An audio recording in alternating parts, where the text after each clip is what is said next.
How many years since we've been doing this show have we said, well, one team is too bad for us to talk about this game, or both teams are too bad for us to talk about this game? And like you said, now we're talking about two teams who could legitimately not just win their conference, but potentially win the national championship. After a crazy week 5 that saw FSU go down on the road at Virginia, they get to come back home in one of the best rivalries that we have in the entire sport. It is Miami at Florida State in Tallahassee, 6:30 p.m., ABC. David Cohn, former Michigan quarterback, Blaine Crain, former Western State Colorado wide receiver. And even though FSU lost, I am still super excited about this game. This game has massive ramifications, not only for, to make the playoff, but for a path to the ACC championship. Because if you're Florida State now, David, that you have that one conference loss, a second one, man, when I look at the rest of Georgia Tech's schedule, when I look at some of these other teams in their schedule, I don't know if you're making it to the ACC championship game with 2 conference losses. And if you're Miami, a win here, we're not only talking about, possibly playing in the conference championship, you could be a number 1 overall seed at the end of the day. Yeah, well, first off, as someone who grew up in South Georgia, not far from Tallahassee, who loved Florida State, always penciled the Florida State-Miami game, which Miami seemed to win a lot of those when I was growing up. I'm just so excited that we're even talking about this, because how many years since we've been doing this show have we said, well, one team is too bad for us to talk about this game, or both teams are too bad for us to talk about this game? And like you said, now we're talking about two teams who could legitimately not just win their conference, but potentially win the national championship. I don't think that that's out of the realm of possibility for Florida State, despite the disappointing loss in Charlottesville last Friday night. But certainly they have a bigger hole to climb. The opening season win over Alabama was great until you put forth this effort and people told you how good you were for the month of September, and you played like that on the road at Virginia. And congrats to Virginia for going out and bullying them and beating them. And then on the other side of that, Miami taking care of Notre Dame to open the season, having several ranked wins. And now you go to Doak Campbell. And just remember, Florida State's also going to have to go on the road to Clemson. Clemson's dealing with their own issues, but they still have really good football players. And Florida State's going to have to play Florida. What's the state of that program? That'll be an out-of-conference game, obviously, but what's the state of Billy Napier and everything that's going on when they have to play the Gators? But on the Miami side, you don't have to play Clemson. And then where does Georgia Tech fit into this? There's just all sorts of questions right now from the ACC landscape, because I saw a 10-2 Miami team not make it last year because they lost too many games down the stretch. Yeah, and, again, you have to project. You have to look forward. You look at the ACC conference standings right now. Georgia Tech, Virginia, Duke, Louisville, Cal, Virginia Tech are all 1-0 or 2-0. This is Miami's first conference game. Florida State 0-1, as we mentioned, going on the road and losing to Virginia. Blaine, I think you think Miami's the number 1 team in the country. Am I right or wrong saying that? Right. They go handle business this weekend. It's undeniable, right? Undeniable. It's already undeniable. But if you're a Miami fan, the worst thing that could have happened, I think, was Florida State to go lose on the road at Virginia. You really wanted Florida State to go win that game, because now you feel like they're back, because, Cohn brought up a great point. They still got to go to Clemson. Again, not as sexy as it looked before the season.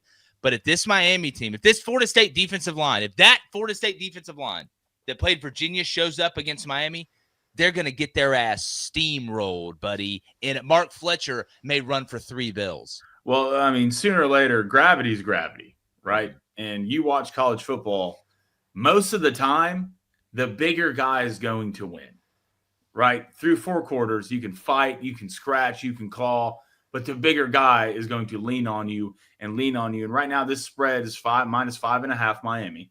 The over-under is 55.5. Florida State going off at +164. And this is battle for the state, right? This is going to be the battle for the state. Whoever wins this game gets to talk shit for the rest of the year. And trust me, as an Auburn fan, I haven't had this feeling in a while, but it's a great feeling. It's a great feeling, absolutely. And the big thing that comes down to, you look at it, it just starts with, first of all, college football is better when these two teams are good. I think we can all agree on that. Yeah. But it comes down to, when you have elite matchups like this with the skill players on both sides, who can win the line of scrimmage? Who can win the line of scrimmage. And look, you look at Florida State and what they've done on the offensive line, their offense with Gus Malzahn, Tommy Castellanos, what they do in the RPO game, his feet. They're going to be able to move the ball, absolutely. But I'm telling you right now, I love Miami in this game just because Miami's going to be able to turn around, hand the ball off to Mark Fletcher, and average 4 to 5. You can stay on pace. You can stay on schedule when you do that. I think a lot of this is going to come down to Miami just can't beat themselves, right? You cannot beat yourself in this football game, and that's penalties. This place is going to be rocking, and that's turnovers. And we've seen Carson Beck, as good as he's been, right? There's some balls that he's put into trouble. Hell, even that one-handed catch against Notre Dame, low-key should have been intercepted if the safety makes the right play on the ball. So it's going to be a hell of a football game. I can't wait. I'm leaning Miami already. But I do want to say, why do you think Florida State losing that game is a bigger worry now for Miami?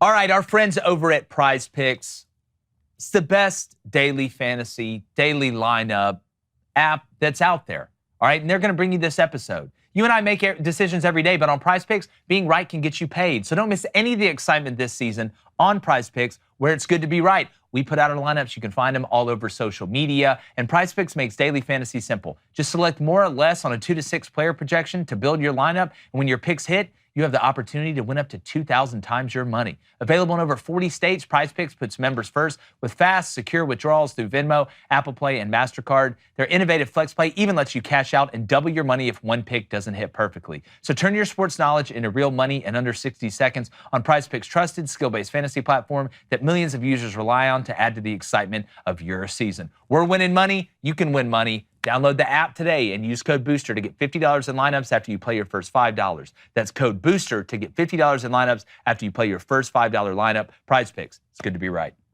Well, I just always think about it from the coaching perspective. I don't want you to feel like your back's against the wall. I don't want the last taste you had in your mouth. Just like from an Auburn standpoint, I wish Georgia would have won, beat Alabama, because now they're pissed. The last time they went out in the field, they lost, and that helps. It's just like you went 2-10 last year. How's your back not against the wall every week? Because a lot of those players are transfers. It's a new team. You got a new quarterback. You got a quarterback that talked to Ish all offseason about Bama, went up and backed it up. So, even he said in the post-game press conference, they were kind of feeling themselves or smelling themselves. Well, guess what? Take a whiff. It stinks what you put on the field against Virginia. So you're naturally going to want to come back. And again, to my point I was making in the recap, whenever we lost, I always wanted to play a good opponent the next week, because I don't want to beat somebody that we're better than. And, I'm not okay and you're not okay, but that's okay because we won. No, give me the biggest, give me the baddest, because if we win this, all is forgiven. Florida State beats Miami. The Virginia loss. What loss? What field storm, right? What fraudulent defense? Now all of a sudden you beat Miami. You're feeling good. Right, back in the fight at the top of the ACC standings or somewhere around there. I go to the matchup, David, of, we're going to talk a lot about Miami turning around and handing the ball off. That's what they're going to try and do early. Mario's going to test your mettle early up front. And if that works, if you're not able to stop it, you're going to get carved. But Florida State offensively, it's interesting to me. Going up against a Miami defense, I got a lot of respect for it. I think you got to move Castellanos around a lot, not just in the quarterback run game, but sprint outs, rollouts, bootlegs with attachments where, he can make the read and take off if he wants. I think you've really, really, really got to emphasize his ability to hurt defenses laterally, because I don't know if you can run it right in the teeth of this Miami team.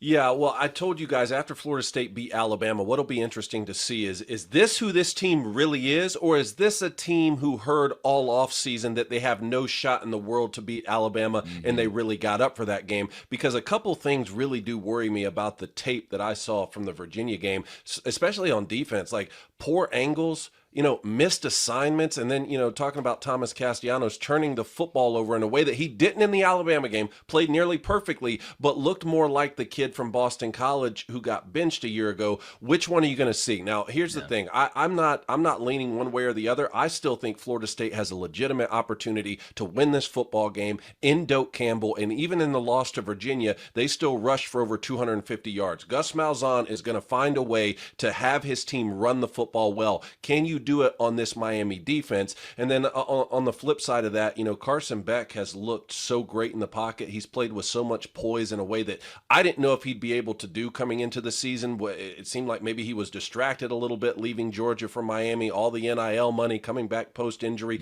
He's looked really poised in the pocket. The way Alabama is playing on offense right now and the way Ty Simpson is playing tells me that after that 17-play drive that they opened the game against Florida State, and then Florida State's defense found a way to put that kid in that offense in an absolute blender for 3.5 quarters. There's something to that side of the football. Can you do that against Carson Beck to find a way to get a top 5 win here at home?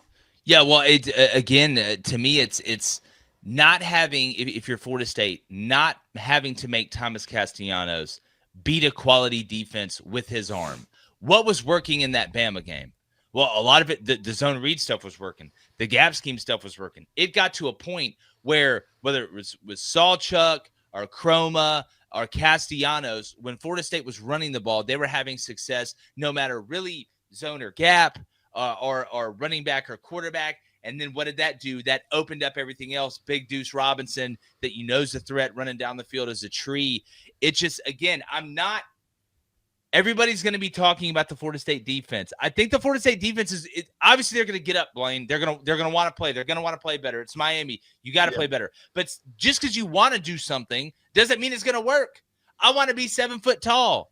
I want to know how to do, rocket science, right? I want to, see a unicorn with a leprechaun riding it. But that doesn't mean it's going to happen. I mean, everybody's going to get up for the game. Obviously, do you still have that same mentality within 6 minutes left in the third quarter?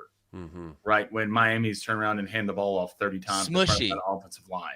And the real question is, when you look at this Miami defense, they really haven't played a guy who can do both. Yeah, from the quarterback position. Yeah. I think CJ Carr is a good player. He's going to be probably turned into a great player, but he's not a true dual threat to me. Bryce Brown can't throw it from me to you, Jake, and you're upstairs. But now you're going to face a Tommy Castellanos who can do both. And I thought one thing, with all the points that Virginia gave up, I thought one thing they did extremely well on defense, they didn't rush past Thomas Castellanos. Yeah. Right? Yeah. You have to keep your lanes and your leverage when you play against a quarterback like this.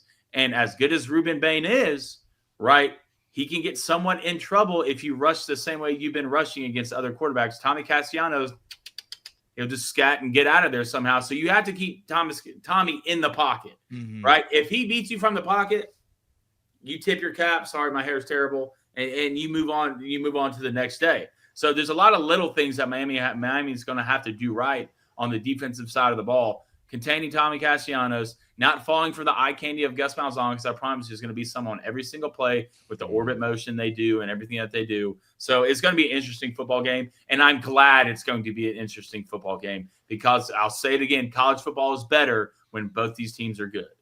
Without a doubt, and we're going to make our picks on Wednesday. This game being on the road in Tallahassee, if it was at Miami, you could probably take a guess where most of us would be picking or which way. But again, the slate, a little bit different than last week, but don't sleep on some of these matchups we have coming up this whole weekend. Make sure you're locked into Crain & Company. Anything else before we get into another week of waiting, David Cohn?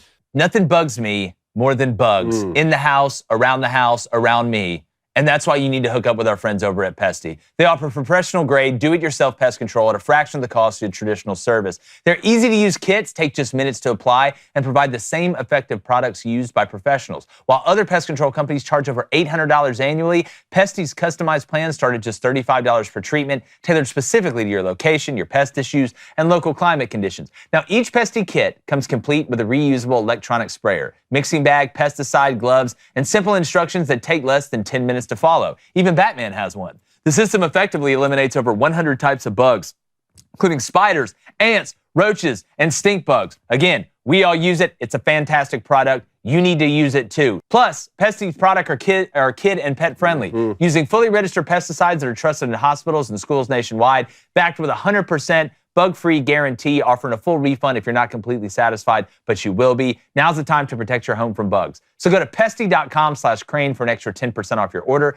That's PESTIE.com/CRAIN for an extra 10% off. There's been so many editions of this game that have come down to special teams, you know, the wide Yeah. rights, the wide Yeah. lefts. I just wonder, I'm sniffing around here to see, like, man, is this thing going to come down to a game-winning field goal made or maybe a game-winning field goal missed? Well, I've seen Miami's kicker make a lot of big ones, Blaine. He's made a lot of big ones this year after struggling the year before. But any other add-on? If you're Florida State and you miss a field goal wide right at the end of this game, you'll never hear the end of it. Yeah, I mean, You'll it just never- added you'll to the never hear list. end of it. Hey, like I said, miss left. Yeah. Try and miss left one time. Yeah. See what happens. Me on the T-box. Yeah, but we appreciate you guys in the comments below. Let us know. Give us a prediction. Who's going to win? Give us a score. Who's going to be the game MVP? And make sure you're locked into Crain & Company for all things college football and college sports. We appreciate you, and we'll see you soon.